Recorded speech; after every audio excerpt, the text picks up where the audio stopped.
Good evening, ladies and gentlemen. Welcome to another edition of Encrypted Connections. I am your host, Kyle. Happy Wednesday, everybody. I hope everyone's doing well tonight. I am happy to see all of you here in the chat. Sorry to keep you waiting. You know I'm always fashionably late. It's just how I do things. Only the cool kids are late. That's just how it goes. Let me say hello to everybody real quick, like we always do.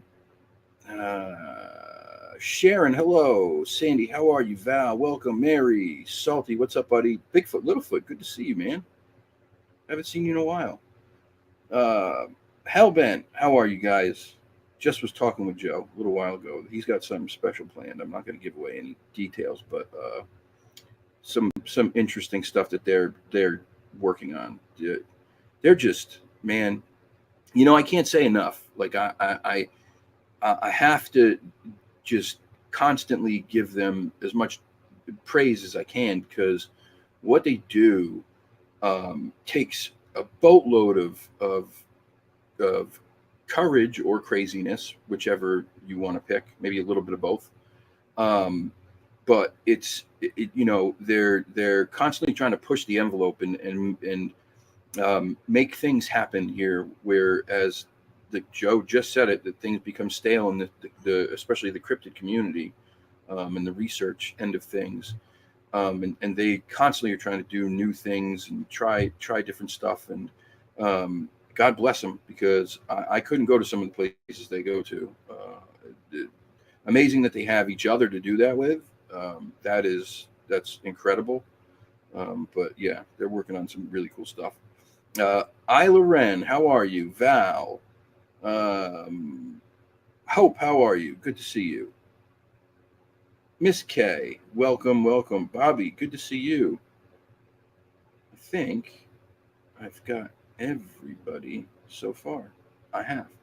All right, so let's get into things.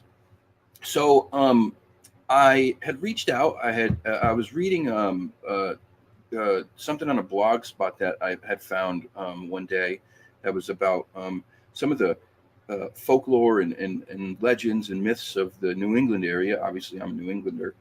And I, at the bottom, saw that there was contact information for the gentleman who had written for it. And I said, well, man, this sounds like somebody that I could definitely talk to about some of this stuff that we discuss here and that people are, very interested in. And so I reached out, and he agreed to come on the show, thankfully. And he is here right now. He is an author. He is an avid folklore fan. And like I said, he writes for blogs. Ladies and gentlemen, let's welcome our guest tonight, Peter Muise.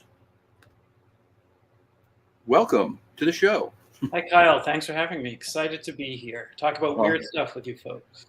Yes, absolutely. Well, thank you for being here. So I like to start just, for everybody, since, this is your first time on the show, why don't you just give us a little bit of background on where you're from and how you got started into this, into all this folklore and myth and legend stuff. Sure. So my name is Peter Muise. I'm a Massachusetts native. I was born in Haverhill, Massachusetts, up on the New Hampshire border. And I guess, it's something I've been interested in ever since I was a kid, in a sense. Like when I was a kid, I really liked Greek mythology, Roman mythology, Norse mythology, all that sort of stuff, right? And there are lots of books for kids on those topics. Right. I was growing up in the 1970s, and there was a lot of sort of paranormal stuff. The word paranormal was not used at the time, but stuff like that was starting to become popular in the mainstream. So movies like In Search of Bigfoot, In Search of Noah's Ark, or just the TV show In Search of Leonard Nimoy, right? So we'd watch that every week and be scared of whatever UFOs and things like that. Also, my older brother was into Bigfoot and UFOs in particular, particularly those topics. I sort of kind of absorbed some of that, just the things that were out in the 70s, right? Sure. Went to college. I got an undergraduate degree in anthropology. Later, I got a master's degree in anthropology. And at some point after that, I realized I did not know so much about the folklore of the place I'd lived my whole life. Like, I knew these ancient myths. I knew some folklore about other parts of the world, but I didn't really know the folklore of the place I lived all the time, the place I walked around in, the place I bought my groceries in, whatever you want to say, like your home. And so I started to just do some research, and the more research I did, the more I found. It's really a almost inexhaustible topic, I think. So I keep finding more interesting things because there's old legends, and then there's new stuff happening as well. So cryptid thing, paranormal things happening as well, which to me are all part of the same phenomenon, right? It's all part of all a piece together, right? You can't separate them, I don't think. Right. So, and so I started a blog, New England Folklore. I think I started that in, I want to say 2008. I can't remember, 2008, something like that. I published a couple books, Legends and Lore of the North Shore, which is Legends and Lore of the North Shore of Massachusetts. And then recently, Witches and Warlocks of Massachusetts, with 2021 came out. And that was that's historical accounts of witchcraft in Massachusetts, but also legends about witches and places that are sort of haunted by ghosts of witches and things like that. So a big spectrum of witchcraft legends in that book. It's funny. I think, you say that you didn't know a whole lot about the place that you grew up as far as that stuff was concerned. I think it was the same for me for many years. I watched the same shows. I think In Search of is still one of the best shows ever as far as this high strangeness, cryptids, UFOs is concerned. But I think what happens is you just take for granted where you are, because you don't, it's you see these things that happen in the Pacific Northwest with Bigfoot, or Right. UFO accounts from Area 51 and yada yada, and you don't think that there's any kind of connection or activity happening in little old New England, growing up anyway. And Right. then you get to a point, at least I did, where you realize, like, holy cow, New England is rooted in weird. I mean, there is so much strange stuff that has ties here. Massachusetts is one of the strangest places I think that I've ever been. Like, truly, there's just, I mean, when you think about, and I love Salem. Salem's one of my favorite places on the planet. Yeah. I think it's just a beautiful town. It's just so cool. The history there, everything, it's just wonderful. But you think about Salem and the witch trials, and then whatever's left over there, and that energy that gets locked behind, like I told you before, the Bridgewater Triangle. Yeah. That area is just strange. I mean, everything about it is just strange. You had the satanic panic that came out of there. You had serial killers that were there. You had cult activity that still goes on there, apparently. Native American land, and Bigfoot sightings, UFO sightings, little people sightings. Oh gosh, it's on the tip of my tongue now, and I know I've done so many things about them. But what are the little people from up there? The Pukwudgies. Pukwudgies, that's right. Yeah, we should talk more about Pukwudgies. That's really interesting. Let's talk about the Pukwudgies, because I was just there again in oh gosh, it was probably about 3 or 4 months ago, with a couple good buddies of mine who do a lot of stuff, documentary wise, pertaining to this. And we went to a supposed Pukwudgie hut while we were there. It was like this little underground, weird, like it looked like a little home for like little things or people. It was weird. It was strange, and I know it could have been just but it had a massive rock on top of it that we looked at it and we were trying to surmise like who could have moved this because it wasn't there naturally. And how big is this Pakwaji hut? I could if I laid on my stomach, like on my side, I could get into it, but that was it. You couldn't stand up or anything in there. No, only in the very front. I could crouch like down, like if you were to crouch, tuck down as far as you could. But no, you could not stand up in it. And you could see that when I laid down and stuck my head inside, you could see that it branched off into like another chamber, and that there were rocks. Huh? Don't go. No, well, there were rocks in the way, but you could feel the air coming through it. Yeah. So obviously it was open behind. You could see that it was. If you leaned in and looked close enough, you could see that behind those rocks, it went back further. So yeah, legend. It's a legend that it's a Pukwudgie hut, but it's interesting though. And it's like you probably know, there are all these weird stone structures around New England. These chambers. These standing stones, whatever, and people are like, what are they? And some people say they're just leftover colonial structures, like colonial root cellars, whatever. Some people say, oh, they were built by an earlier civilization that was here. Maybe some people want to say it was Europeans who came and built them. But now we've got Pukwudgie huts, so like, who knows what the right there is. Like in my rational moments, I say, oh, it's just colonial root cellars. But if I'm out in the woods or if it's late at night, I'm like, oh, maybe it's not just root cellar. I'm sort of skeptical in certain situations. But if you put me out in the woods at night, I'm like, okay, I'm less skeptical. Yeah, right. I get less skeptical. Right. Yeah. Real quick, I don't want to jump off the Pukwudgie topic, but we talked about the stone structures. There is a stone structure a town away from me here that is very interesting, and I don't know if you ever heard of it. It's called Gunjiwamp. Yeah. I've never been. Right? It's private property, isn't it? Sure, it is. Yeah. Sure, it is. Yeah.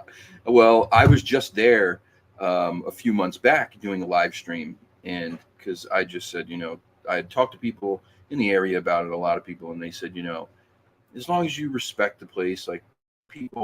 The neighbors aren't going to really give you any problems, and I'm very respectful of these places. Like I think that they're so important to the area. I would never do anything to desecrate them. But very interesting place. A small complex of structures. Oh yeah, it's a big complex. I mean, it's spread out in the middle of the woods. Like you have to walk down this trail for a while, and then all of a sudden it just like opens up and you start seeing like little stones kind of in a line, and then off in the distance you see what look like those root cellars. Then there's this big giant like wheel thing on top of a hill that they said was a milling wheel, or then someone said no, it's not a milling wheel, it couldn't be. There are the way that these underground structures are built, I guess, and now I'm not a pro at this, but they're built in a way where at some point during one of the equinoxes, the sun lines up perfectly with these little windows in the back, like perfectly. I took a EMF detector to one of the spots, like a bunch of the spots there, and at one of the spots on top of this hill, that thing went off the chain. Like it just went nuts. It started like bouncing up and down and 99, and I've never seen it do that before in my life. So I don't know what that was about, but it's a very interesting place. If you ever get a chance, I would go. Yeah, I would like to. I've been to America's Stonehenge up in Salem. Oh, nice. Yeah. Which, when I was a kid, it was called Mystery Hill. It used to be called Mystery Hill. And then at some point they rebranded it to be America's Stonehenge. But that's great. Like, no matter what those structures, no matter who made those structures, it's still really cool to see them. Whether they were made by some guy in the 19th century who's making a tourist attraction, whatever, like, it's still cool to crawl into those tunnels and just see them. So, and there have been a few others, like the Upton Chamber in Upton, Massachusetts. is a I don't really know that nice one. stone chamber, and in Acton there are a couple of them. There's like a history trail in Acton. There are like one or two of these little chambers. We call them the Potato Cave, but they are basically these underground stone chambers there. Huh. Nice. Yeah. Interesting. There's a gentleman who is friends with the guy that I told you I went to the Bridgewater Triangle with, that did a whole documentary about all Mm. these stone structures in the New England area. I forget the name. I'll have to look it up before we get off the show. It's really a cool documentary. I mean, he traveled through, I don't even remember how many states, researching these things and taking pictures, and they're just so neat, man. They really are. Yeah. Yeah, I love them, and I wish I had one near me, but there's none in Boston, sadly. Yeah, not in Boston, no. None in Boston. So back to the Pukwudgies. So there's Native Americans across the board. Really, if you look into it, so many tribes have legends of little people. Right. And for me, I always say that I think that myth, legend, and folklore is usually rooted in some truth. That's just how I think. That's how I look at it. Now, I'm not saying that means there were 2 foot tall, mischievous little people who were stealing, corn and whatever else back then. But to me, there has to be something that made them believe these things and carry this myth and legend and folklore on for so long. I mean, there are street signs up there that say, Pukwudgie Crossing. Right. Yeah. In Freetown, I think Freetown, Mass has In those. Freetown, yeah, absolutely, yeah. So what do you think? Like, what is your thoughts on this? Why do so many Native American tribes have these little people? I mean, that's an interesting question. That's a hard question to answer, right? Like, why? And like, you could say they're just describing reality. Like, there are some sort of little people in this continent, and they're just describing them, right? So in which case, they're just describing reality. You could say, like, it is a form of what we would say cultural diffusion or something. Like, if all Native Americans came here from the same original ancestors, let's say, who came over from, over the land bridge through Alaska, or however they came here, they would all have had at one point a similar cultural origin. And so as they spread across the continent over the centuries and the millennia, did that myth just go with them and change over time, right, into the different variations we have now? That's one way to think about it. Or are they describing something that's really here? Or does it serve, like, if you're super sociologically focused, is there some sort of social function these stories fill? Like, can you blame problems on the little people? Like, oh, why did I get sick? I got cursed by a little person, right? Or something like that, So Right. Is there a sociological function you can ascribe to it? So I'm going to say I don't really know which of those is true. Those are just 3 possibilities. I'm sure there are more possibilities too. I think the Pukwudgies are interesting because, like, that's not a term originally from New England. That's an Ojibwa word, right? The Ojibwa live in the upper Midwest. Mm-hmm. And sort of, like, in the 19th century, if you were like a white New England person, you would say, oh, there are no fairies in New England. Like, there's no such thing. That's something from Ireland or Scotland or England. Like, when we came over here to this continent, the fairies stayed behind. Like, Right. we brought over stories about witches and the devil and ghosts, but we didn't bring over fairy stories. But in the 19th century, people like John Greenleaf Whittier and Henry Wadsworth Longfellow, these sort of writers who wrote about folklore things, they saw these, they read about Ojibwa myths, and those were really popular. Like Song of Hiawatha by Longfellow was a super popular poem in the 19th century. And a section of it is about Pukwudgies and about Pukwudgies attacking somebody, right? It's an Ojibwa myth, but he lived in Cambridge and he wrote this story about Ojibwa thing, and he wrote about Pukwudgies. And so that kind of put the word out there, I think, a little bit, Pukwudgies. And then in 1906, a guy named Thomas Weston.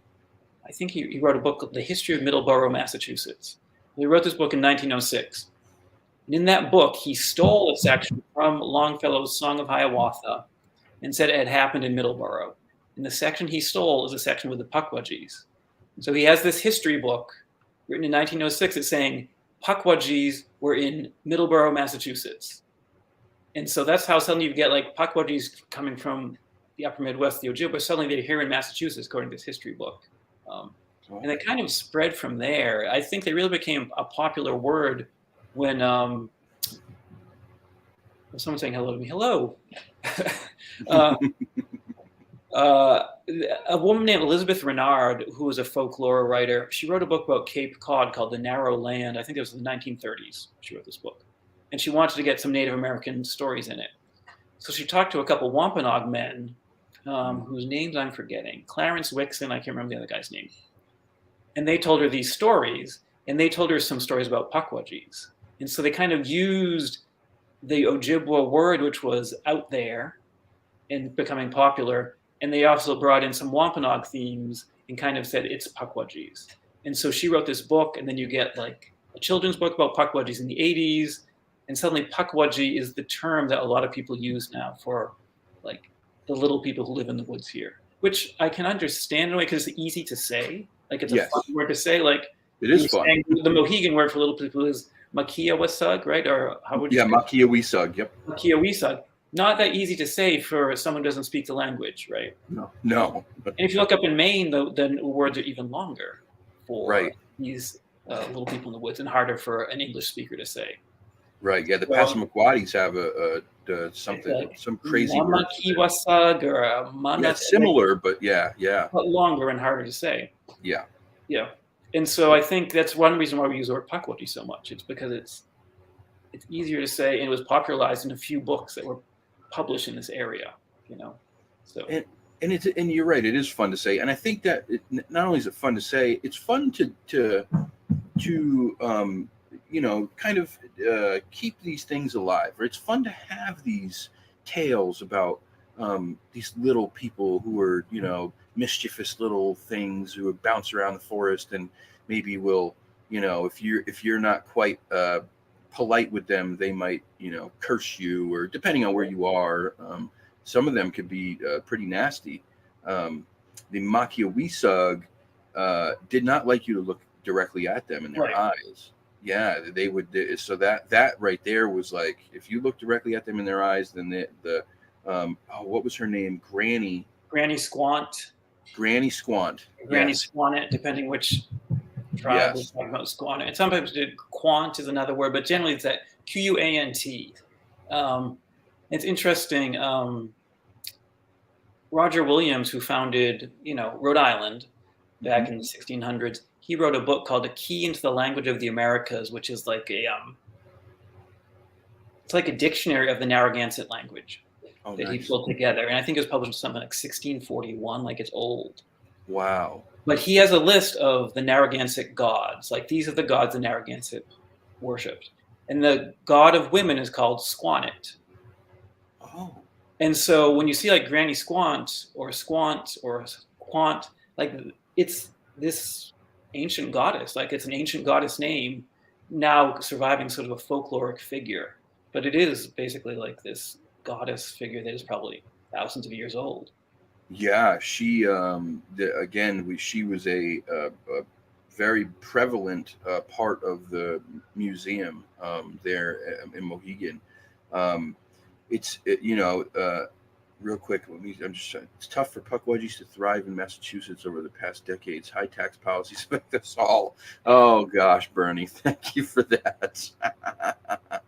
Oh boy, yeah. Well, I like to say that like if you look at you think of fairies from like England or Scotland, they're sort of pretty, they have wings, they flit around. But here in Massachusetts, they're kind of like scraggly and kind of mean and a little scrubby, kind of like, the woods here are full of poison ivy and deer tick. So they're kind of like all of a piece, right? It's not. Yeah, it fits, right? It fits the landscape. The landscape's rocky. It's not easy. So. Yeah, it's they are kind of a creepy looking little thing. this all kind of, and the Pukwudgie stuff, it ties into the cryptid stuff too, because again, Native American folklore also has legends of Sasquatch creatures, and they not only were they, they said they were spiritual beings.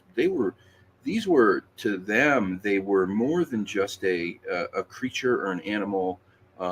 They were part of their totems. They were praised, and stories of sharing things with them, and teaching each other things. And to this day, if you talk to somebody who who knows the history, the real history, they'll tell you, no, this is not a legend. This isn't a myth. They are real. They exist. This is why they are on our totems along with other real animals. Yeah, it's. I think it's interesting. Like, you look at the Pacific Northwest, which is where Sasquatch comes from, and the myths from that area, and it's pretty clear that Sasquatch in these stories is not an animal. It's not like an ape. It is like a magical being who talks. They have a culture. They have families. They interact with humans, and somehow now in our modern world, it's like, oh, it's just some sort of ape that survived the Ice Age who's hiding in the woods. But if you look at the original legends, they are more like, they're a magical, semi-divine kind of being. They're like a really large Pukwudgie or whatever you want to call it, but they're like more of a magical being than an ape for sure. Yeah, I mean, they will ever catch one, right? I don't think you're ever going to catch a Bigfoot. Yeah, I don't think so. I mean, I am a quote unquote researcher. I mean, I've been going out and researching this for a while. Many of the people who are here tonight do the same thing. And while I have had some very, very intriguing activity and encounters, including finding 17-inch footprints in the middle of the woods. It's a big foot. It's a really big footprint. It's a giant foot. I mean, it is massive. And matter of fact, it's so big that I forget what the statistics were, because I looked this up. It was like 0.5% of the world's population has a foot that large or something like that. It was some crazy number. But yeah, it's like a size 27 or I don't remember. It's just nuts. But I found a whole trackway. I mean, I found 6 or 7 footprints in a row. And not only were they 17 inches long, they were separated by a 52-inch stride. Yeah. Now, I'm a big guy. I'm 6'3", I count myself as still being kind of nimble. I could not replicate that stride. No, that's a jump. No way. Yeah, even then, I was coming up short. Like, from a standing jump, I just couldn't do it. We've had rocks thrown at us, again, in the middle of the woods, like nobody around. I have vocal recordings that are just the strangest things you've ever heard in your life. And so this is why I say it. I think that a lot of this stuff is rooted in truth. And I don't know what the truth is for the little people. I do like the thought that, it's we can blame things on them, right? But it's something to kind of pawn things off on. Yeah. And then way back when, people didn't understand things the way that we do now. Right. It was, so it sometimes they had to kind of make something up to make sense of what was going on. Yeah, they need that explanatory framework, right, for why bad things are happening. There's an interesting statistic I read somewhere that places in Europe that had a lot of belief in fairies, like Ireland in particular, didn't have a lot of witchcraft trials, because if your cow got sick or your child got sick or the crops failed, whatever, you could blame it on the fairies. Mm-hmm. But in places with less fairy folklore, you would blame it on a witch, right? And witches generally were your neighbors. That's where you get witch trials in places where there's less fairy belief, but you get fewer witch trials where there's fairy belief, because you can blame it on the fairies, which is an interesting way to think about it, right? So we should have hoped for more fairy belief here in the 1600s, but it didn't work out that way. Yeah, well, again, like you said, it depends where you come from. I know I've talked to a couple people who came from Scotland, Ireland, and they swear to God that fairies are real, that they're a real thing. I even, excuse me, I even interviewed Doug Hychek, who's the producer of Monster Quest, and he had a friend who somebody that he fully believes. He said this guy's beyond reproach, and he said that he swears up and down that he saw a fairy flying alongside of his truck one day, that it was pacing him, and he said it looked like what a fairy would look like if you drew it, and this guy swears up and down that this is what he saw. And this is why I love these topics, because the kid in me wants these things to be real. What do you think that it's possible that any of this stuff could be?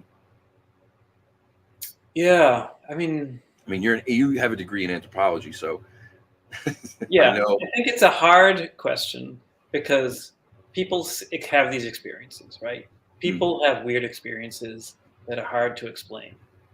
And I think people will always have weird experiences, and I think they'll always be hard to explain. And I don't think we're ever going to come to a definitive answer of like, this is what it is. And if you look over time, like people experience different things based on what time they're living in and what country they're living in and things like that. So your experience is sort of culturally formed, right? It's culturally shaped. Doesn't mean that the experience isn't real, but somehow it's being shaped by the culture you live in, I think, as well. Like, 20th century, late 20th century, people are experiencing so many UFOs. Yeah. Aliens, UFO abductions, all this type of stuff. But in the 1950s, those aliens are often like blonde humans from the planet Venus who are warning you against, nuclear war. By the time you hit the 80s, they're like gray aliens with big black eyes who want to probe you and insert things into your nose or whatever's happening, right?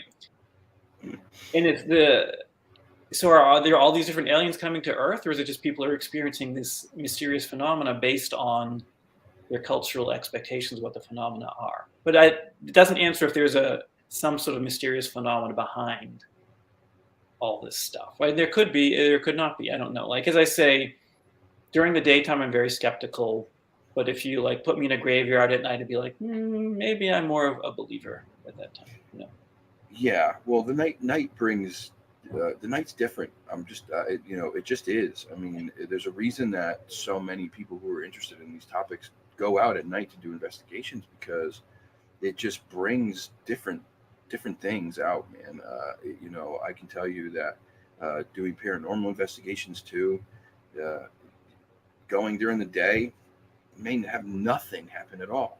Go to the same place at night, and it's like, holy cow, this place feels completely different. The energy is different in here, and then you get some sort of evidence, whether you believe it or not. There's you got voices on a recorder that weren't there when we were in the place, and I don't know why that is. Maybe it's has something to do with the veil being thinner at night between the two, this world and that world. I'm not sure, but and different parts of your mind activate at night. When it's dark versus the daytime. You should be asleep, you should be dreaming, but you're awake and you're out and about. So suddenly you're in the dream mode. I don't know. It's a very good point. Very good point. When we go out to look at places, we always go in the daytime. Like, I want to go in the daytime. I'm going to take the pictures. I'm going to walk around. I'm not going to, be there at night. So, although even in the daytime, sometimes you will get a few strange things, but it's not the same extent, I don't think. Yeah, it ramps up, I think, at night. For the most part, anyway, at least for me that I've seen. So tell me what of all the things that you have studied over the years, what's your favorite myth or legend from the New England area? That's a tough one, because they're all good, right? There's no or bad story. It doesn't even have to be a myth or legend. I know you have you had done the haunted crime scenes too. Oh, yeah, I wrote the intro to Sam Baltrusis' book. Do you know Sam Baltrusis at all? I don't, but now I'm going to look him up. He is a ghost hunter, right? Paranormal investigator. He's been on Travel Channel and stuff like that. And we met at a book event. I think we're both promoting our books, so we start to talk. So sometimes I've written some intros for his books and things, or he's interviewed me for things. I guess, my favorite story, I will just say I've only seen this in one book, but I love it a lot, and I've put it on my blog and things like that. It's about a goat man in Cherryfield, Maine. And I've seen it in one book by a person named T.M. Gray. I think the book's called More Graveside Tales by T.M. Gray. And I wrote to her and said, where did you find this goat man story? I never heard back, so I don't know. But the story goes just like this. So Cherryfield, Maine is, of course, woodsy, as most of Maine is. A guy is driving his pickup truck down like a logging road through the woods. I think this is like maybe in the 1960s or 1970s. Driving his logging road down this road. Driving his pickup truck. Driving, listening to the radio. Suddenly, the radio dies, and the engine dies. He's like, okay, this is weird. Gets out of his truck to look at under the hood. But as he's getting out of the truck, he sees somebody walk across the road. And it's a guy, and from the waist up, he's wearing a red flannel shirt. Since it's Maine, that's what you wear, a red flannel shirt. With a goatee, he has 2 small goat horns, and he has goat legs. And he walks into the middle of the road, this goat man, and he looks at the guy in the truck, who's getting out of the truck, and he just smiles at him. And the guy in the truck is like... That's scary. And then the goat man walks into the woods. The engine comes back on and the radio comes back on. The guy gets back in the truck and drives the hell away. And I'm like, that's it. Like, that's like the perfect, like, paranormal story. Like, that's all you need, right? Yeah. There's no explanation. Like, no one says, oh, and there was a goat man living in the woods. It's just like he saw a goat man and he had that electrical malfunction that you often get with paranormal things, right? Sure. And then the goat man leaves and it stops. So, yeah, it's a creepy one. Yeah, very creepy. There's other goatmen stories too that kind of throughout the U.S. Most of them involving the goatman are generally on the malevolent side. Yeah. He's a bad entity apparently. Usually. There's one I read on a Bigfoot site where people submit their Bigfoot encounters from Cape Cod. I don't remember where it was in Cape Cod. I'd have to look it up. But again, it's the 1970s. It's December, and this teenage kid is home alone watching TV, and his parents have gone off to do errands. And it has snowed outside, and it's a winter day. So he's sitting in the living room watching TV. And there's the TV in front of him on the other side of the room, and above the TV is a window looking out in the backyard. So the kid's watching TV, whatever he's watching, Super Friends, I don't know what he's watching. Good and choice. Suddenly, as he looks up from the TV, he sees this face looking in the window. And it's this kind of hairy humanoid face looking in the window at him. The kid, screams his guts out. Yeah. And the thing looking in the window screams too and disappears. And so this kid calls his friends and says, are you playing a prank on me? I saw this thing look in the window. His friend's like, no, we're not playing a prank on you. And so his friends come over to the house, and the kid gets up his courage to go look in the backyard. They don't see a monster anywhere, but in the snow they see cloven hoof prints going off into the woods. And I'm like, like there's a little twist ending. Like you think it'll be Bigfoot, but it's not Bigfoot. It's something. Well, yeah. Well, these cloven hoof prints. The Pine Barrens have the Jersey Devil. Right. It's very similar, goat-looking thing, kind of mishmashed with these other things, and that story itself is a very, very interesting story. Mama Leeds and the 13th child. Just a crazy, crazy tale. I want to know, so one of the things that I discuss a lot is, the areas of Freetown and the Bridgewater Triangle have had so many different things.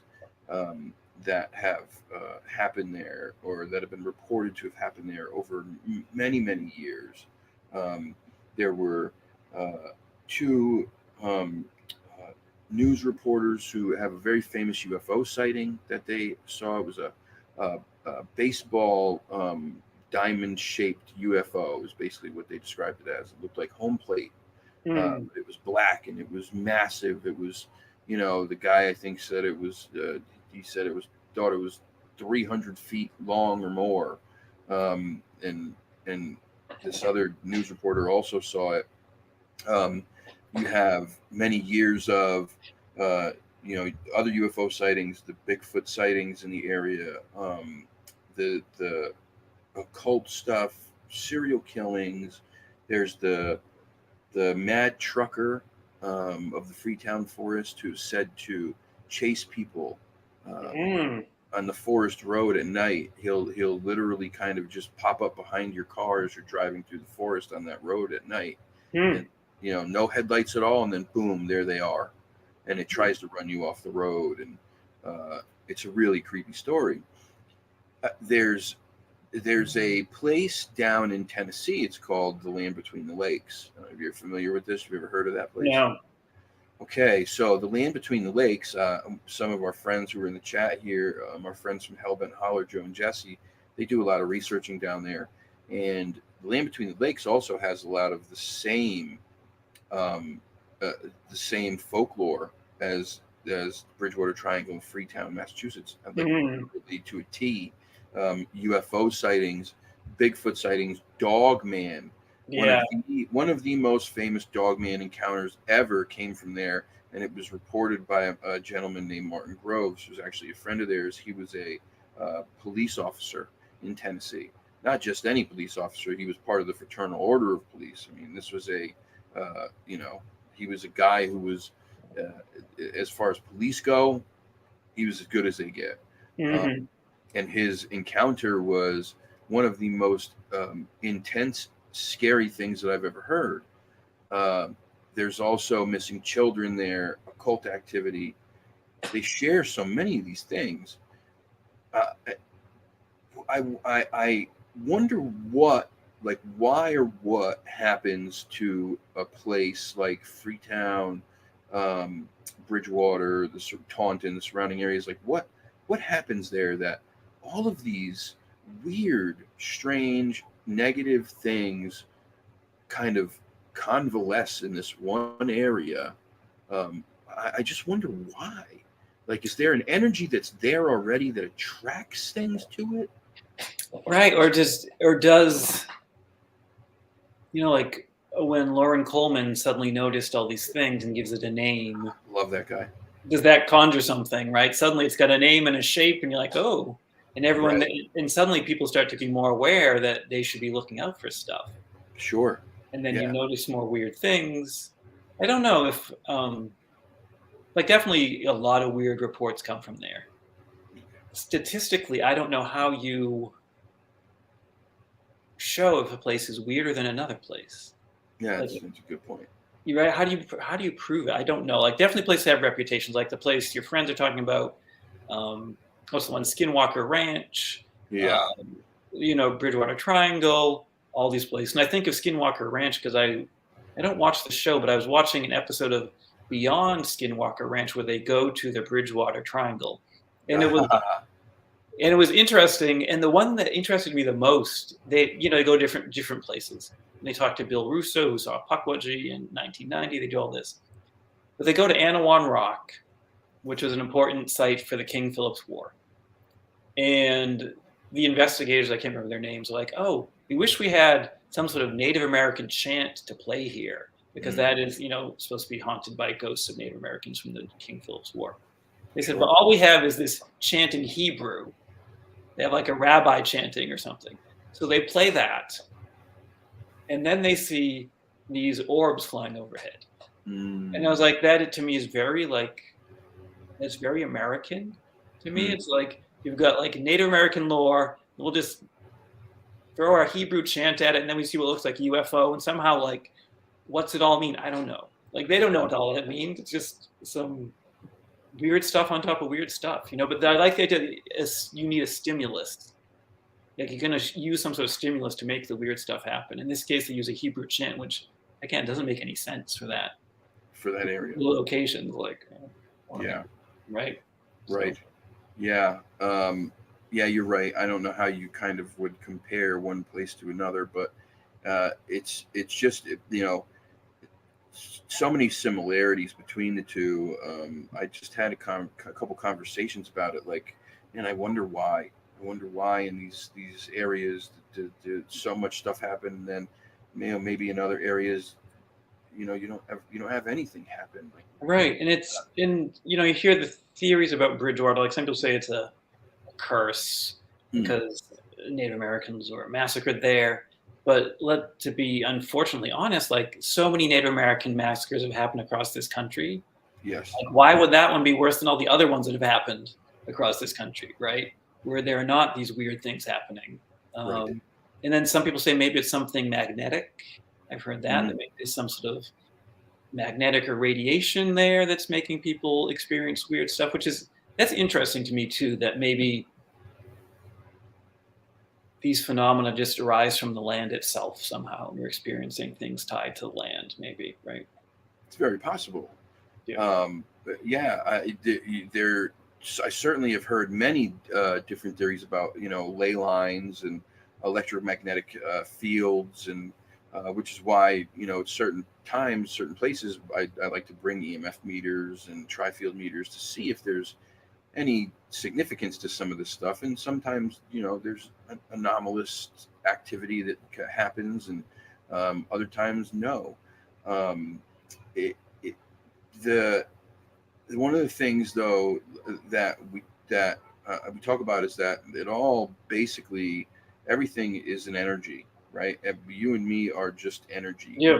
We're in this vessel, but at our root we're energy, and energy can move freely and do whatever it wants to do, and so it stands to reason that if you're talking about paranormal activity, what happens when we leave this vessel, and that energy is now free to but depending on what you believe in, obviously, leaving religion out of it, and just thinking about it in this term, like the energy now is free to move to where it wants to, whether that means it's crossing over into another plane to go to heaven or hell, purgatory, whatever you might believe in, or if it stays here and then it kind of inhabits an area that it's familiar with, possibly why there is house hauntings, right? Because the people who were there, who lived there and then passed on, they didn't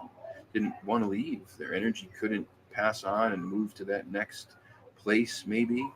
Right. But some people say it's even like ghosts. Many of them are just some sort of also memory that's stuck in the place. It's not even your soul. It's just like an impression of the people who were there, who repeat the same thing over and over and over and over. Absolutely. Right? Like a film loop. Yeah. That's just running forever. Yeah. That's what's the name for that? There's intelligent haunting, and then there's yeah, I can't remember what it's called. Residual. I can't. Residual. Yes. Yeah. Very Yeah. good. Residual. Yeah. And you're right. It is. It's like a record playing over and over and over and over. Sort of like some of the stuff people have filmed in Gettysburg, where there's what seems to be soldiers on video. You can see through them. They're dressed in their garb, and they're just the same time every day, walking the same path over and over. Right. Not interacting with anybody, but just that for whatever reason, that memory was imprinted there.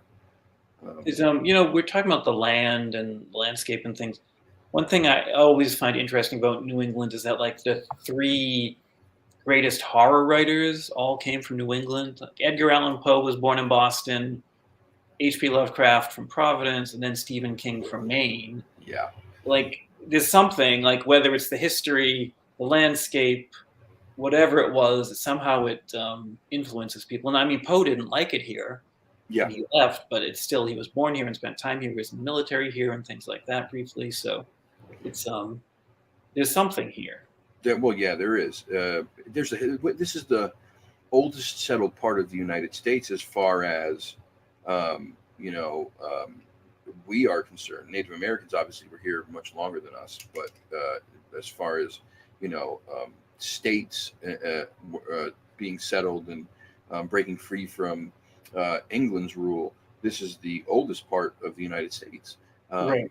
And so, you know, history and bloodshed and, you know, all these things that happened potentially can leave stains in these areas and create things. I mean, I don't know. It's all theory, really. There's no It's very hard to prove any of it, but it's all interesting, I think. But yeah, that's what makes it interesting, right? Is there's so many questions. We always say that every time you think you have something figured out, there's 30 more questions. Like, right. You get one answer, and then you got 30 more questions around the corner. It's like, man, it just gets it gets frustrating at times, but it's also fun.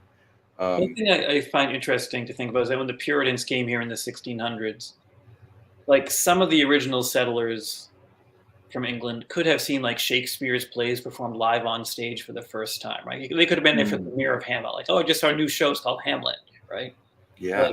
And they're also, it's a very different worldview. Like they're kind of that Renaissance worldview versus kind of the Enlightenment. Like you think like Benjamin Franklin, Thomas Jefferson, John Adams, that's much more progressive, science-focused mindset versus the Puritans. It's like, it's an older worldview. Like it's a magical worldview. It's a very religious worldview. That's what they were focused on. That, you know, so it's a different, the history here goes through different stages like that, I think. Sure, yeah. And that's, you know, why you get things like the Salem witch trials, right? The way that they saw things were so much different. You know, anything out of the ordinary, it was instantly you were, you know, something's wrong with you. You're not quite right, and you're not doing what God wants you to do. You must be doing the devil's work. There was like a panic that ensued when it came to things that they didn't understand during those times. Like almost instantly, they would just like, oh my God, you know, if it's something we don't understand, then it's got to be bad, right? Yeah, it was. The Puritans were on God's side, and everybody else was on the devil's side, pretty much. Right. You know, it's and if you look at the really old folklore, the devil is like one of the most prevalent characters in those old legends. And you look around New England, there are lots of places named after the devil, like Devil's Den and Devil's Swamp and Devil's Pond and Devil's Rock and Devil's Cave, and like many places have devil's footprints. I've seen a few, you know, devil's footprints here and there. We're going to go up to Vermont in a few weeks to go to the Devil's Wash Bowl. So different, you know, devil places you can find around here. All named, and because he was such an important figure, I think, to the Puritans. Yeah, of course. Yeah, we got Devil's Hop Yard is about 20 minutes from me. Yeah. And then there's oh gosh, what's the other one? There's the Witches Campground. Oh, like, I don't want to say Purgatory Chasm. No, what is it? I can't remember. Yeah. Oh, I know what you're talking about. That's not what I was thinking, but I know what you're talking about. Yeah, what is the name of that place? It's not Purgatory Chasm. It's oh gosh. I have a list somewhere of all of them, but I don't have it handy. But there's so many. Yeah, there's so many. There's so many. Yeah. So tell me a little bit about the book that you wrote, the Witches and Warlocks. You know, give me a little rundown about that, and what was the kind of research you did for that? Sure. So it's you know, as I said, like there are a lot of stories about the devil in Massachusetts, but also a lot of stories about witches. And I would just, as I was reading folklore, I'd find these witch stories, which I found interesting. And I just kept thinking, I wish I had a book that had all these witch stories. I wish there was a book that collected all the witch stories. But there wasn't, so I wrote it. And I'm like, okay, well, this is the book I wish I had. So I put all the witch stories I could find in one place. It's sort of I like to think of like three different eras. There's sort of the witch trial eras, and those stories from the 1600s. Not just Salem, because there were 5 women executed before the Salem witch trials even happened in Massachusetts. And they all lived in the Boston area, those 5 women. And there were also something like, I want to say, more than 50 trials happened in Massachusetts before the Salem trials even happened at all. Mm. But they were all much smaller, like 1 or 2 people. Right. And then the Salem witch trials happened. So and that was sort of the end of the witch trial era, I think. Mm-hmm. People realized that even if they believed in witches, you couldn't prove witchcraft in court, right? Right. And those trials have been such a travesty of justice. I think most people realized that when they were over. So there were no more witch trials after that, but people still believed in witches. So in sort of the 1700s and 1800s, you still see witchcraft legends. And a lot of those legends are about how you prevent witches from attacking you, how you protect your home from witches, things like that. Then when you get into the 20th and 21st century, you still see witchcraft legends, but it's more about like the spooky place that's haunted by a witch, like someplace like Dudley Road in Billerica, which is supposed to be the most haunted road in America, or most haunted road certainly in Billerica, I would say, and which is supposed to be haunted by these ghosts of nuns who worship Satan, right? Jeez, I didn't know that. Yeah, which it's a legend, but that's the legend. Or if you go to a place called Albino Road in North Andover, that's supposed to be haunted by these 2 teenage boys who are albino. And you're saying that Puritans thought anything unusual was the devil. Well, the Puritans thought these kids were, demons and executed them. Again, it's a legend, but you've got that witchcraft kind of, inspiring these legends about places. And so many, like the witch house in Salem is supposed to be haunted. Mm-hmm. And there are three places in Massachusetts I found called the witch house. There's the witch house in Salem. There's a witch house in Nahant, which is basically a cave, but somebody supposedly hid there during the Salem witch trials. And there's sort of like a gazebo was built on top of the cave, so now they call it the witch house. Oh, and then if you go to Rockport, there's a really old house there called the witch house also. And that witch house is not necessarily haunted. And they were supposedly named the witch house because a Giles Corey hid there. Oh, yeah. Which is not true, but that's one of the legends. But interestingly, in the 1960s, a young man who had been a filmmaker with Andy Warhol and was also one of Andy Warhol's lovers, his family owned that witch house. And after he broke up with Andy Warhol, he returned to that house to live with his family and then just disappeared one night. And it's believed he just threw himself in the ocean and drowned, but no one ever knows whatever happened to him. So, gosh. But again, like weird things pile onto weird things, Right. Yeah. Interesting. I didn't know that. I've been to Salem so many times. Like I said, I love that place. I just think it's such an interesting town from a historical standpoint alone. And then you throw in all the weird stuff on top of it, and it's just my kind of place. I can tell you that I have gone both at, during Halloween for the festival when it's just crazy. Madness. It is madness. There's so everyone. If you like Halloween, you should go to Salem during that October to experience the insanity. Yeah, 100%. It's worth it. It's like I said, it's such a wonderful town on its own. You add the history into it, the witch trials, the potential hauntings, and then you have hundreds of thousands of people. I mean, maybe millions. I don't know. It's over the course of every weekend in October, and I can tell you when I go there, when I have been there, there are so many people. I mean, just the streets are flooded with people.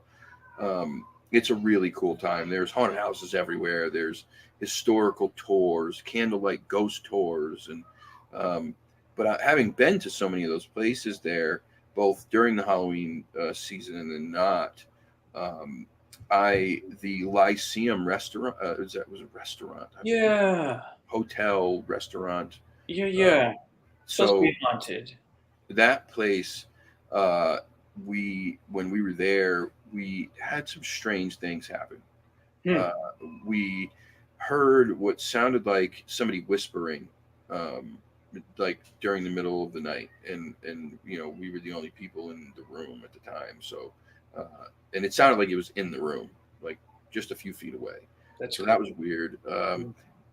The other people who were with us, we went up. It was years ago. It was a couple friends of mine, and at the time, the girl I was dating, when we went up, they were in the room next door, and they made mention of, they thought that it felt like somebody was tugging on the blankets in the bed they were sleeping in.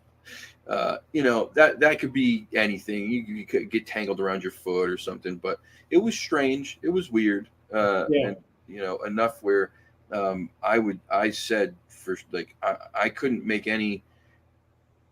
There was no, like, I had no other explanation. Like, how do you hear someone whispering, making out words like fully? You can hear, well, I didn't hear what they were saying, but you could hear, you know, them speaking. It was just, Creepy. yeah, yeah. It was very, very creepy. But so that was the only thing that I ever really had happen. There were people on a couple tours that we took, that when they took pictures afterwards, they posted them to one of the sites there, because they tell you, like, take pictures during these walks, and then if you see anything in your pictures afterwards, post them to the sites. And there was a couple pictures in one of those groups that somebody took at the prison, and it was kind of a strange looking, blurry thing at the end of a hallway that didn't fit in with everything else around it, and it looked, had a semi-human shape to it. But it was interesting stuff, man. Yeah, well, I mean, there's a lot going on in Salem. I feel like you've got the history, Yeah. like you have the maritime history and all that, and then Yeah. you have the witchcraft history. Then you have sort of all the Wiccan activity there, like the Wiccan stores and the crystal shops and all the tarot readers. And then on top of that, you have kind of the Halloween stuff, like the cheesy haunted houses and the vampire fangs and all that stuff. And like it all gets mixed up in this big, crazy stew, which is entertaining. Like it's great to be there. But Yeah. sometimes it takes a little discernment to pick out the different parts. Like, what am I experiencing right now? Is this like the history? Is this Halloween? Am I in a Wiccan ritual? Like, what's happening at this point? Yeah, absolutely. I totally agree with you. Joe, my buddy Joe here, he says that Halloween in New Orleans is like that. You can feel the very air throb, no exaggeration. Yeah. I was down there years ago in late October for a work thing. And I had been there before, but never in October. And like they decorate over the top for Halloween. Like those mansions had like giant spiders and hundreds of skeletons. And somebody told me that they decorate more for Halloween than they do for Christmas. Oh, that's awesome. Like it's a bigger holiday for them. That's my kind of place. Yeah. It's right up my alley. And New Orleans is one of those places too. It's so much history there. Yeah. And again, very weird place. Just so many things that Joe's told me stories about stuff that he heard while he lived down there that I was like, raised the hair on the back of my neck. Like, are you kidding me? People potentially disappearing at the hands of vampires, like real life vampires. That's scary stuff, man. People took Anne Rice too seriously, right? yeah. No, they maybe should have leaned a little bit more into the Twilight things instead of Anne Rice. Exactly. Sorry, I just want to see real quick. I usually get to get some questions here, and I haven't been looking. Where is the no? Where's the devil's couch? I would think that would be in the devil's den. That's possible. It might be. Yeah. Devil's Rec Room, right? The Devil's Rec Room. Yeah. If you guys have questions, please put them in caps so it's easier for me to see them. Anyway, all right. Let me keep going. You talked a little bit about in the beginning about how you watched Leonard Nimoy and the UFOs and the Bigfoot stuff when you were growing up. What's your take on what's going on right now with the disclosure from the government about UAPs and UFOs? I mean, is that political for you? Do you not want to discuss that? I know some people don't like. No, it's I don't. I mean, they disclose that there are things flying around, and that's it, right? And those could be lots of things. They could be experimental aircraft from us. They could be experimental aircraft from another country. They could be, I don't know, spy balloons like the one that flew over a while ago and caused such a stink. I mean, it doesn't, I don't think anything they said indicates there's anything unusual happening. Like it may be technology that we aren't familiar because it's not public yet. But I didn't see anything that said, "Oh, this is definitely extraterrestrial." And then there was that one guy, I can't remember, Grouch. What was his name? Rush, yeah. Rush. Like my coworkers and I watched that on YouTube when that was happening. But he was just saying, people said to me that they saw this. Yeah. Like he didn't say I saw it. Like somebody told me this happened. Like somebody told me this happened. And I feel like that happens often. Like Right. every 10 years or so, somebody's like, I work for the military and somebody told me they saw this. And then Right. it never goes anywhere. Like, are these just rumors? Is it just folklore that somehow somebody takes seriously? And I don't know. And just like the guy in Mexico said, I have 2 alien bodies. Oh, geez, Louise. Which looked like they were carved out of styrofoam. They were like perfectly square. I'm like, what is He couldn't even try hard. Like I know. It's just so bad. Yeah. Okay, so devil's advocate, right? There's the devil again. I understand exactly where you're coming from. Then you have people like Bob Lazar. You familiar with Bob Lazar? I don't think I do. So Bob Lazar started coming around in the 80s and saying, listen, I worked at this place called S4. It's in the desert. It's not Area 51. It's a separate place. He said, I was recruited out of college. This is a brilliant man. I mean, you know, one of those guys where you go, yeah, I'd never be able to have a conversation with this guy because he's just, you know, light years ahead of me as far as intellect goes. But you might be able to. But he very, very brilliant guy. He I forget where he went to school. Very good college, and then was recruited from there to work at this place by the government. So he says he started saying back then that they are reverse engineering extraterrestrial craft. I've seen it. I've worked on it. I can tell you how they're doing it. He would draw diagrams. He would say, you know, that you know, in the bottom of this thing is this anti-gravity device. There's this element. It's called element 115, I believe is what it's called. And it's the element that makes these craft be able to do what they do. Without that element, it's not possible. He did all these lie detector tests, which he passed. He was on shows and what, you know, they blurred his face. They didn't say his name for a long time. And then finally he said, screw it, just say it. Like, it's going to get out there and you know who I am anyway.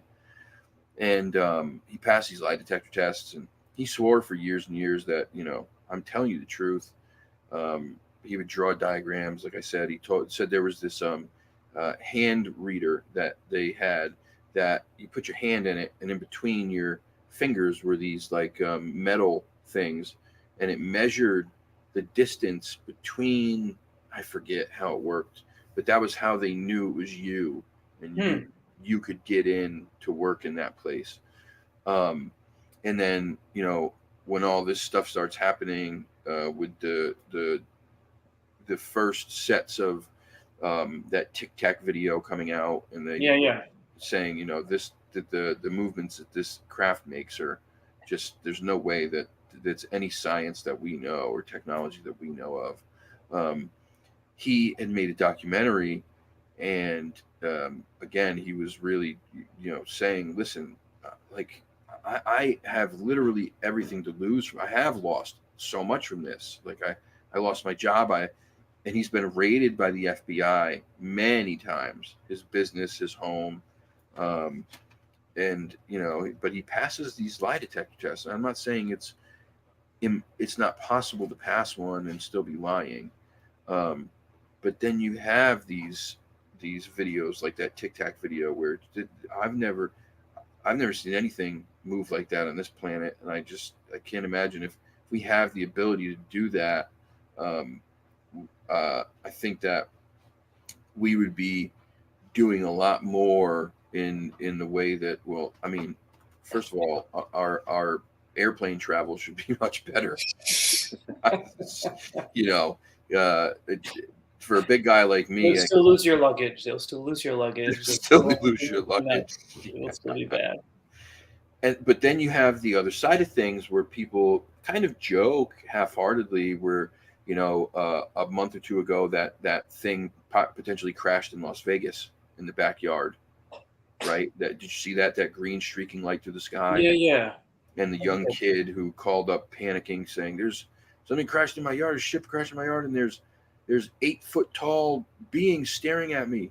And the police came, and it was caught on the body cam. This thing was falling out of the sky at the same time, and so some things lined up there. And then you have a lot of the body cam footage was taken from the police. They wouldn't allow it out. It was cut off after a certain point, so we don't know what happened in that backyard. And then, you know, some people saying, "Oh, here's a picture of the backyard that got released from that body cam footage, and you can clearly see an indentation in that backyard where something oval or circular landed." And so, you know, you have obviously two sides to this. But do you think that if it was extraterrestrial, if these things were, do you think that the government would tell us that, or do you think that they would try to keep it from us at all costs? That they would just give us these kind of, you know, like you said, "Oh yeah, it's technology. There's something." You know, they're not telling us. It's outside. This is outside my area of specialty. I'll just say, right? I'm not a. Okay. Yeah. Sure. I was about to say, just as a person, I guess if there were all these visitors from other planets, why wouldn't we have more evidence? And why would it just be in the government's hands, right? Like, why wouldn't a spaceship be crashing in Fenway Park or wherever, right? Why wouldn't you see more of them? And why wouldn't, you know what I mean? There's something, like, it never materializes for whatever reason. Like, there are hints, people see things, you have people who say they see things, but, like, where is it? Like, that's my thing. Like, where is it? They've been talking about this since 47, I think. 47, yep. So we're going on almost 80 years of UFO stories. And, like, where is it? That's my thing. Like, where? I don't know. The proof. And maybe the iPhone is alien technology. Who knows, right? But I don't think it is. But yeah, I mean, these are arguments that people make, though, too, that technology has come so far so fast, especially in the last 20 years, that the leaps and bounds that we've made, you know, where we were 20 years ago to where we are now, shouldn't have been able to be made without the help of something. This, you know, these are arguments that you hear. There's an interesting book I read a few years ago. I can't remember who wrote it. It's called The Trickster and the Paranormal. And yes. You have read it, or you've heard of it? Yeah, I've heard of it. I've heard it's a very difficult book to read. It's pretty dense. I'll say it's pretty dense. But what do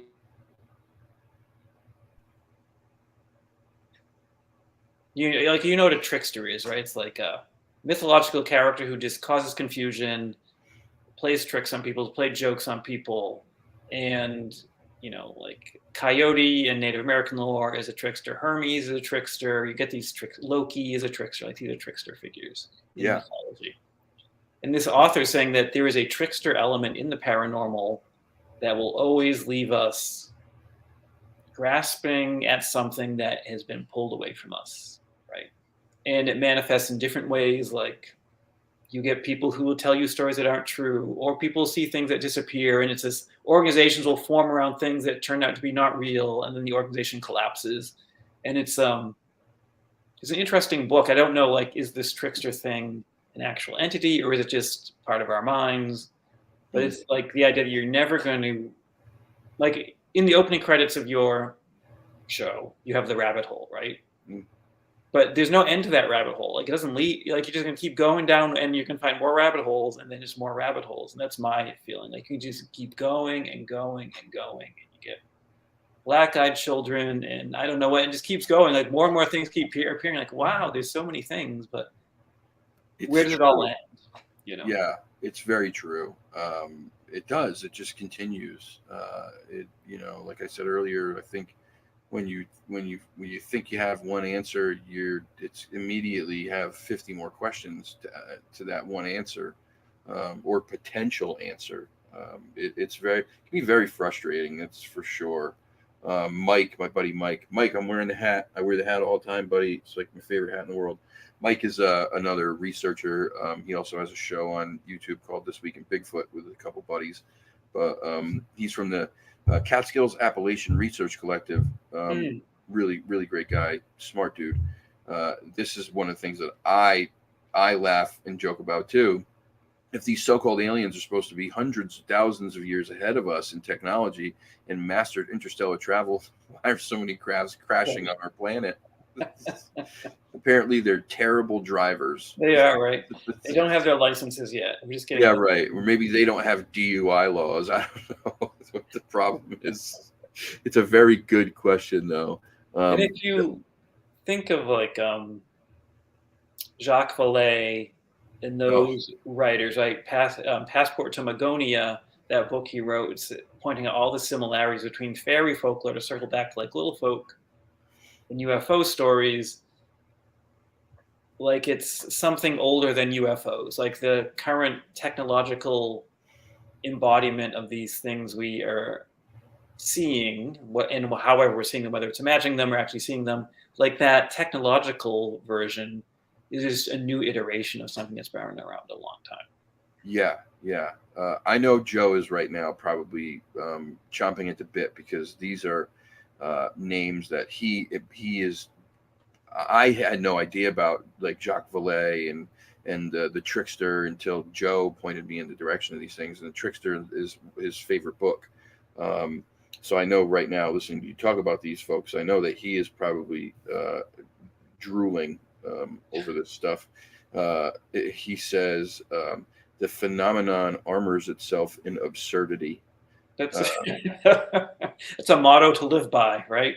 Yeah, it's so true. It's so true. I don't know if you've ever read Patrick Harpur, Harpur, a book called Daimonic Reality. No, I'm going to write this down right now. Yeah, Daimonic, Daimonic Reality. And he's kind of like folklore, psychology, occult thing. But he talks about what he calls, which the ancient Greeks talked about daemons, right? Daimons, or daimones, which were spirits that lived halfway between man and God. So I guess you have gods way up on Mount Olympus ruling the universe, humans down here on Earth. In between are these daemons, which are spirits that convey messages and do various things. And people in the past believed in these daemons. The Christians then would call them demons, right? They sort of took the term and made it demons. But he's saying a lot of the phenomena that we see now, giant black dogs, ladies in white, UFOs, fairies, etc. A lot of these may just be these ancient spirits, like being manifested in new ways, and we're experiencing them in new ways. And perhaps all they want from us is just to be acknowledged, or something like that. Because if you look at all these paranormal stories, it's like the encounter itself is the point of the story. Like I saw Bigfoot, and then I didn't, and then Bigfoot left, right? Yeah. Like not much more happens. Not like then Bigfoot, I don't know what else would happen. Like snatched me up and took me to his cave, and or Bigfoot looks in the window. I saw Bigfoot looking in the window, or I saw the ghost is real. I saw the Pukwudgie is real, type of thing. So it's an interesting book. And again, it gets a little murky by the end. I think I don't understand the last chapter of that book at all, but the other parts I thought were really interesting. Yeah, that's a good point. You're right. Maybe that is the whole point, is just to be seen, to be recognized. And then there's always the theory that we create these things. We, if enough people believe in something, and Yeah. the power of that can, make these things become real. What is that? What's that? An egregore is one. Is that what? Is That's that what from it I is? know from Western occultism. An egregore. Yeah. In Buddhism, Which they talk about tulpas sometimes. tulpas. Yeah, Yeah. that was the word I was looking for. Yep. Popular in Um, Twin Peaks had tulpas. If you watch Twin Peaks, there are tulpas in Twin Peaks. oh yeah, that's right. Yeah. But yeah, it's just crazy. I need to read more of these. Like I said, Joe just kind of turned me on to some of these books recently. Some of them are very, um, very heavy. That Trickster and the Paranormal book. Trickster one was a tough one. I will say that was a tough one. That was that. Yeah, I kind of cracked it open and was like, wow, this is kind of difficult. Joe said you might need a degree in anthropology to even read that book, but I guess that's why that's why you read it. Yeah. What was the guy's name? Oh man, and I may be overlapping. What was the gentleman's name? Whitley Stryber. Whitley Stryber. Stryber.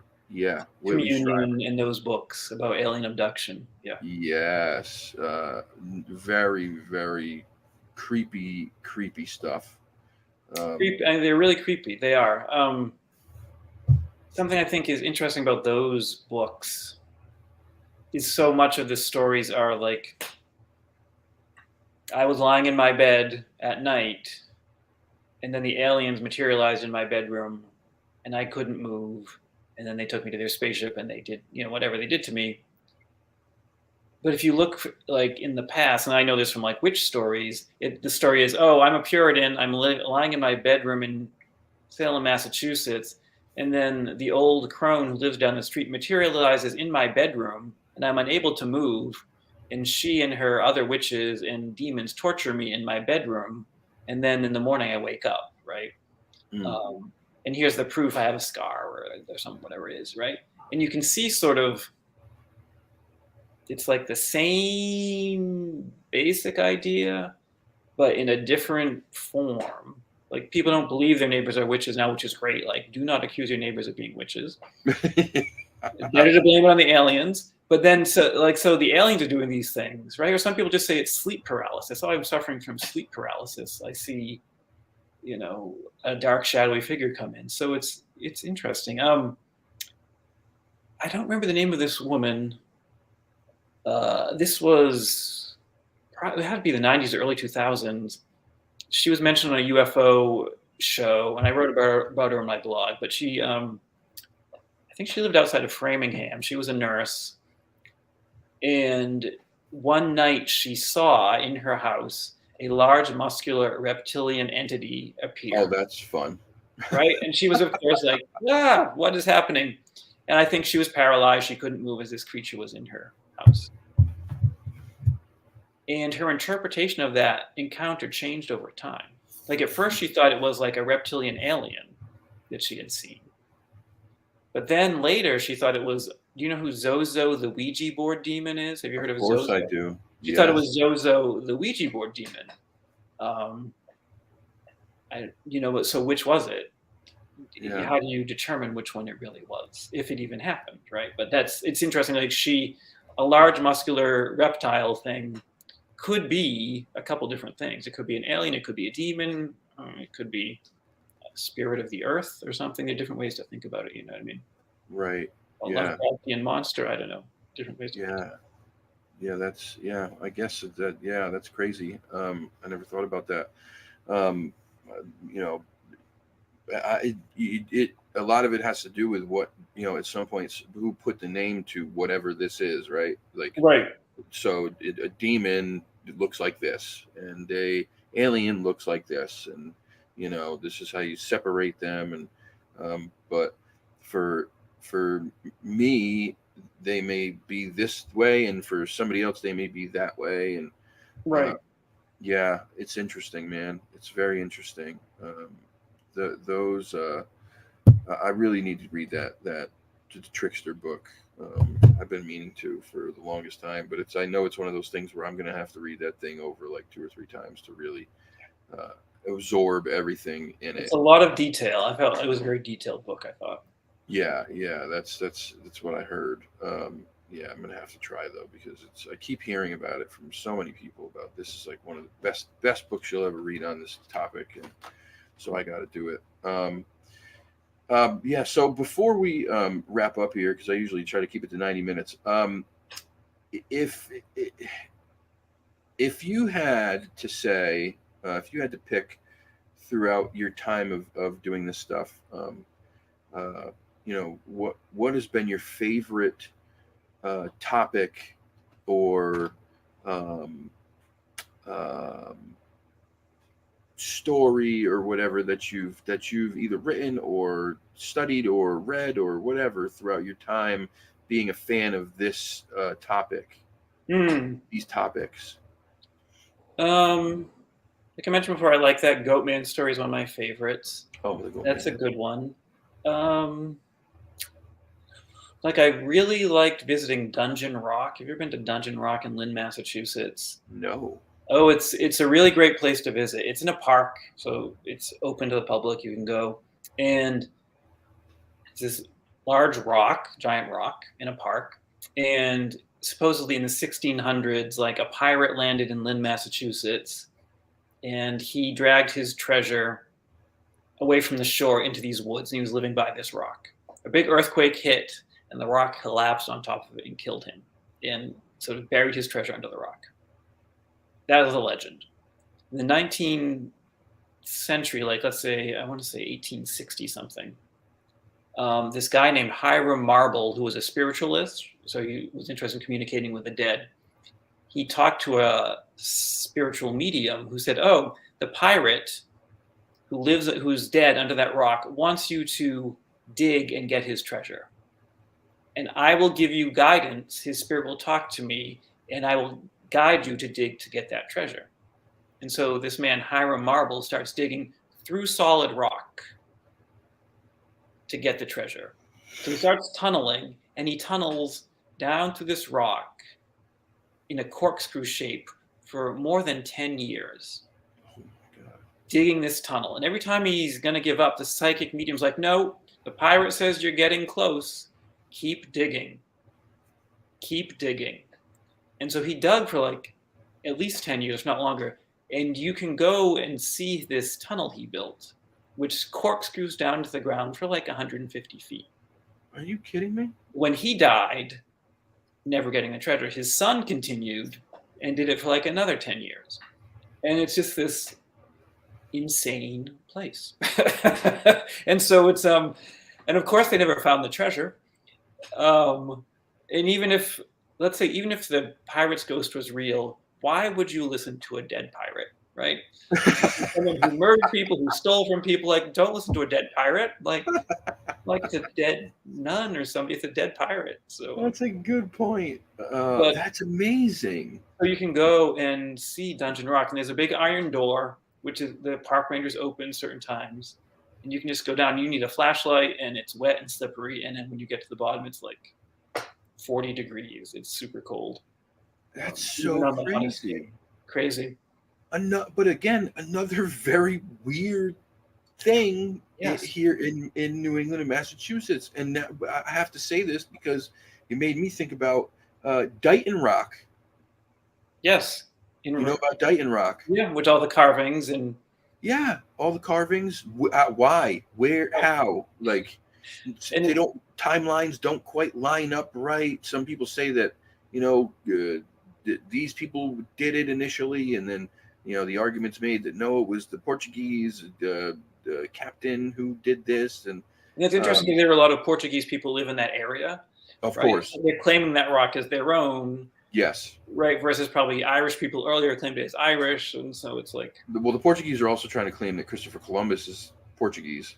Okay. See, So, right. maybe he So was. I don't yeah, know. right. Maybe until all this stuff came out that tried to cancel Christopher Columbus, and they probably were like, he's not. We never said that. He wasn't. He's not He was Portuguese. Italian after The all. Right? Italians, you can have him. You can keep that guy. We don't want him. He was a But yeah, murderer. Yeah. yeah. But that was but the very interesting rock, and on that rock, if you look in those carvings, there are these faces that look very, very alien, like your Mm. typical gray alien. They have the weird head shape, very big eyes. There's two sets of them though, and there's a bunch of them. I have pictures on my phone of the carvings because I thought, wow, that's very interesting. And the two sets, while they look similar, there's very obvious differences. And the one of the arguments is that they were done by the Wampanoag, but the style of the carving was not anything similar to how the Wampanoag would carve their Mm. pictures. It doesn't look anything like what they would normally do. And so why are they there? Right. Why who did them and why? It's Yeah. and that rock is, I mean, it's just weird. It's just I've never another. seen it. It's I feel like the time we were down in that area, it was closed. Like it was not the season for the rock to be open and things like that. So I'm going to give you a tip. Give you a tip. So where the rock is, that it's on that property there with there's like a couple cabins, and then there's the museum. right. The caretaker who lives in one of those cabins, he likes he drinks a little, like probably more than normal, but he's if you ask him, if you go there, because we went during winter, and I hadn't seen it ever, and so it wasn't, I guess, normal time for it to be open, but we asked him and said, hey, do you mind if we go in and look? And he opened it up for us. He had no problem with it. So if you're ever in the area again, and if you ask him, he'll probably do it for you. Okay, that's a good tip. Yeah. Especially if he has his thermos. Yeah. Okay. Probably grease him up a little, grease the wheels a little more. But yeah, very, very interesting. It's also very strange that this rock is like essentially inside of the world's largest reptile tank. Is basically what it looks really? like. It's just this, like, it's a rock inside of like a glass tank, like a giant glass tank. It's like, it's just strange. I don't know. Like, I get They it. don't want people to touch it, which I understand. Like they don't. I Want people totally understand that. I do. I Yeah. just think it's like when looking at it, it was just kind of weird. Going, what the heck? Like, I thought you meant there'd be snakes. I thought I would get to see some snakes too, but I guess not snakes. oh boy, interesting stuff though, man. This area is it's really, it's a fun area to live in. I find out new stuff all the time. Still, even in my 40s now, stuff that I didn't know before, especially when I talk to people like yourself. And yeah, I just love this stuff, man. I don't. It can get frustrating at times, especially on the cryptid side of things, because for people like myself, it's not that I want something to be real. I'm very objective about things because you have to be, especially when it comes to that stuff. It's hard enough to get anyone to listen to you when you start talking about things like Bigfoot, aliens, puckwudgies, whatever, ghosts. There's no real true scientific research that gets funding for this type of stuff, and so the last thing that you want to be is somebody who just goes, nope, it's real and that's it. Like, I don't have any real proof, but it's real, and here's why. But it definitely can get so frustrating because you have stuff happen. You talk to people who are so intelligent, educated people, run of the mill folks, salt of the earth, and they have things happen and it's hard to write people off when you look at them and you see them telling you this, and you go, man, like I just don't think that they're lying. Yeah, I don't think people are lying either. I think people do have real experiences, and I have no clue what the experiences are. Like what's the explanation behind the experiences is what I think is a real mystery, I guess. You know what I Yes. mean? Yeah. Like how, and that's why there were so many different theories and so many possible explanations, and I just don't know how you get to the definitive explanation of it. Because you can get historical, anthropological, sociological explanations, which are one way of looking at it. But then when you actually are the person experiencing it, like those explanations maybe don't quite make as much sense. So what's like, yeah. I want to end the show with one last tough question. Okay. Because you have a degree in anthropology, and I am, at my core, a Bigfoot guy. Yep. What do you think the chances are of Bigfoot being an actual living, breathing being? Well, I'll probably jinx myself by saying this, but I think it's almost zero. I do. I think it's a, and I know people will be mad at me, but don't. I think it's. I think a Bigfoot is similar to a fairy or a centaur or a demigod or a goat man or any of those things. I think it's more of a, if you want to call it a paranormal entity, than a physical entity. Like I don't think if you set a trap in the woods, you're going to catch a Bigfoot. But I think maybe if you do a ritual, maybe Bigfoot will show up. Like I think, like try that approach. It to me seems more like the right way to go about it. And that could be my own, weirdo personal leanings, but I think that's my approach. Have you heard of a genius loci or genius loci, as they would say? It's like a Latin term meaning like spirit of a place. Okay. And like the idea that landscapes have a spirit, or geographical features have a spirit. So I think maybe like could Bigfoot be like the spirit of this North America as it's manifesting to people right now? Spirit of the wilderness. And if you think about, I know we're going long, but think about like New England. When the Puritans came, it was densely forested, right? Yep. You didn't see any Bigfoots. You don't see any Bigfoot stories from the 1600s. Right. The Native Americans here didn't see Bigfoots. There's no Bigfoot stories from them either. Then the Puritans chopped down pretty much all of the forests in Rhode Island, Connecticut, Massachusetts, southern New Hampshire. Like they chopped down all the forests, right, to make farms. And so all the forests were gone. Like it was just farmland. The forest didn't grow back until, let's say, like the 1920s or so. The forest started to grow back as people had moved, the farms started to shut down and things like that. So it's not as if these are old growth forests where some sort of ape creature could be hiding for 400 years, right? These are new growth forests all over us, all over the place. Yep. And so how did Bigfoot somehow walk from someplace where there were old growth forests back in these woods? I don't know. That's my.